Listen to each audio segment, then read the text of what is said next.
परसों मैं ऑफिस निकल रहा हूँ, गेट लगा लो। नो, वो गाड़ी लेके मत जाना आज से। मुझे भी कभी कभी बाहर जाना होता है तो प्रॉब्लम होती है। लेकिन तुम्हें तो गाड़ी चलानी ही नहीं आती। हाँ तो मेरा भाई आएगा ना, वो सिखा देगा मुझे। गाड़ी सीखने की क्या जरूरत है?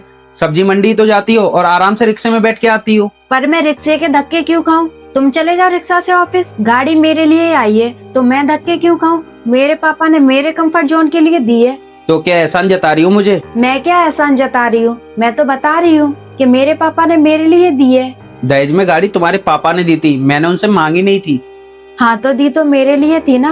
और दहेज इसलिए दिया जाता है ताकि उनकी लड़की को आराम मिले, लड़के को दहेज नहीं दिया जाता। ये पकड़ो अपनी गाड़ी की चाबी।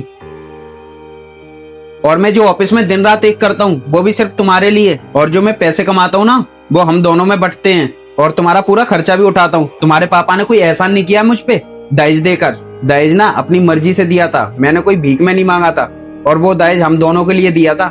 पर तुम्हें शायद हम का मतलब समझ नहीं आता। तुम्हें आता है हम का मतलब समझ?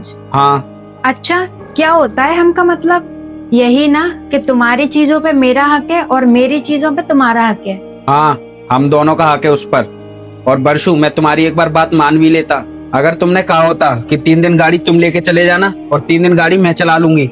लेकिन तुमने तो गाड़ी का मालिक ही बदल दिया और खुद को मालिक बता दिया। और इतने दिन से क्या मैं नौकर था, क्या ड्राइवर था?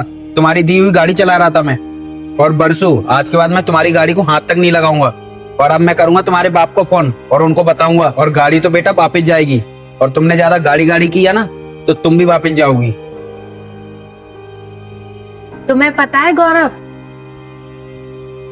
तुमने वो लकड़हारे की कहानी सुनी है जो ठंड में सारे पेड़ काट देता है और उन्हीं को जला के खुद हाथ सेक लेता है, और फिर जब गर्मी आती है तो उसे एहसास होता है कि पेड़ कितने जरूरी हैं, क्योंकि उसे गर्मियों में छांव चाहिए होती है। और तुम्हारा हाल भी वैसा ही है।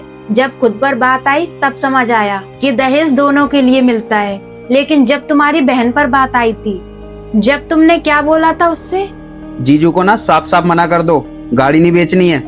क्या मुंह दिखाएंगे हम समाज में? क्या बोलेंगे हम समाज को कि हमने अपनी बहन की जहाँ शादी की है उन्होंने दहेज में मिली हुई गाड़ी बेच दी? एक बात बताओ, क्या जवाब देंगे मम्मी पापा को? पूरे 12 लाख रुपए की गाड़ी ली थी, आज गाड़ी बेच रहे हैं, कल को तुम्हारे गहने बेच देंगे। क्या इतने भी पैसे नहीं है जीजू के पास? गाड़ी नहीं बेचनी है। ठीक है, मैं रखता हूँ। अपनी बहन को ज्ञान देते हुए बहुत अच्छे लग रहे थे, और जब आज मैंने अपनी गाड़ी का एहसान जता दिया तो बहुत बुरी लग गई मेरी बात।